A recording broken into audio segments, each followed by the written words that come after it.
మల్లుదొర సమాజానికి వ్యతిరేకంగా తిరుగుబాటు చేయడం, బందిపోట్ల భారీ కుగ్రామాన్ని నిర్మించడం, బాధితులను కూడబెట్టడం మరియు వారి దోపిడీల ద్వారా అల్లకల్లోలం సృష్టించడం వంటి అంశాలతో సినిమా ప్రారంభమవుతుంది.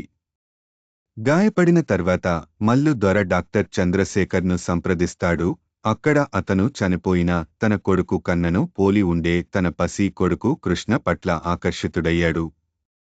ఒక రాత్రి అతను దొంగిలించి అతనిని తన సొంతం చేసుకున్నాడు. సంవత్సరాలు గడిచిపోయాయి మరియు కృష్ణుడు కన్ననాగు మళ్ళీ అంజుతో అనుబంధించబడిన ఒక ఘోరమైన డకాయిట్గా మారాడు. దుహకంతో డాక్టర్ అతని భార్య యశోదవారి మేనకోడలు ఇందిర ఇందుపై చులకన చేస్తారు. ఒక సమయంలో కన్న యశోద ఇందులను నిర్దాక్షిణ్యంగా దోచుకుని తిరిగి వస్తుండగా పోలీసు ఎన్కౌంటర్ను కొట్టాడు. పోలీసులు అతనిని ఆసుపత్రిలో చేర్చారు. అక్కడ చంద్రశేఖర్ అతని వెన్ను మచ్చను బట్టి గుర్తించాడు. ఆ తర్వాత అతను రహస్యంగా తప్పించుకొని పోలీసుల నుండి దాక్కున్నాడు. వైద్యుడు అతని జన్మ రహస్యాన్ని వెల్లడించి మానవీయ విలువలను ప్రబోధిస్తూ సంస్కరిస్తాడు. కన్న కృష్ణుడిగా కొత్త జీవితాన్ని ప్రారంభించాలనుకుంటున్నాడు కాబట్టి అతను తన గుర్తింపును వెల్లడించకుండా చంద్రశేఖర్ నివాసంలో ఉంటాడు.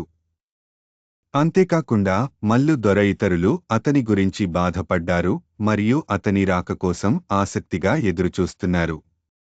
ఇందుకూడా కృష్ణుడి గురించి నిజం తెలుసుకుంటాడు మరియు వారు ప్రేమలో పడతారు. సంక్షిప్తంగా నాగరిక కృష్ణ కన్న తన కుగ్రామానికి చేరుకుని మల్లుదొరను భవిష్యత్తు తరాల కోసం సంస్కరించేలా ఒప్పించేందుకు ప్రయత్నిస్తాడు. దీంతో మల్లుకు కోపం రావడంతో డోరా చీకొట్టి బయటకు వెళ్ళింది. కొంతకాలం తర్వాత కృష్ణ పోలీసు అధికారి అయ్యాడు మరియు ప్రభుత్వం ఉద్దేశపూర్వకంగా అదే ప్రాంతంలో నియమించబడ్డాడు. కోపంతో ఉన్న మల్లు దొర కొంతమంది అధికారులను అపహరించి తనఖా కోసం ప్రయత్నించినప్పుడు అతను నాగుతో పాటు కొంతమంది ఆకతాయిలను పట్టుకుంటాడు. ఆ సమయంలో తీవ్రమైన పోలీసు కాల్పులు జరిగాయి. నాగు, మల్లి మొదలైన వారితో సహా భారీ విధ్వంసం మిగిల్చింది. చివరికి మల్లుదొర శవాలను వీక్షించి లొంగిపోయిన ప్రతీకార ఫలితాన్ని అర్థం చేసుకున్నాడు. చివరగా సినిమా ఒక ప్రకటనతో ముగుస్తుంది. అహింస అనేది అత్యున్నత నైతికత.